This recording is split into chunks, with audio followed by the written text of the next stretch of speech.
அது மூலமாக பிற்படுத்தப்பட்டோருக்கு 31%, தாழ்த்தப்பட்டோருக்கு 18% இடஒதுக்கீடு வரம்பு வந்து மாற்றி அமைக்கப்படுது. அப்புறம் பின்னால் வந்து அதை இம்ப்ளிமெண்ட் பண்ணும்போது பிற்படுத்தப்பட்டோருக்கு 50%, தாழ்த்தப்பட்டோருக்கும் பழங்குடியினருக்கும் சேர்த்து 18% இடஒதுக்கீடு ஒதுக்கப்பட்டது.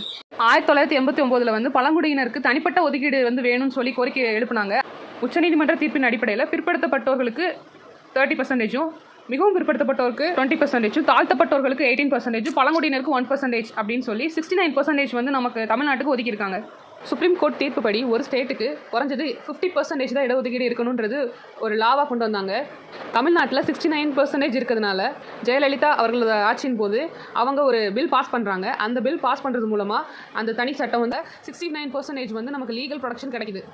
9th ஷெடியூலில் நம்ம வந்து ரிசர்வேஷன் பாலிசியை உள்ளே கொண்டு வந்துட்டோம், இன்கார்பரேட் பண்ணிட்டோம். 76th அமெண்ட்மெண்ட்டாக நம்ம வந்து அதை இன்கார்பரேட் பண்ணி 9th ஷெடியூலாக வச்சிருக்கோம். நம்ம அதை வந்து எஃபெக்டாக வந்து November 16, 1992 நம்ம கொண்டு வந்தோம்.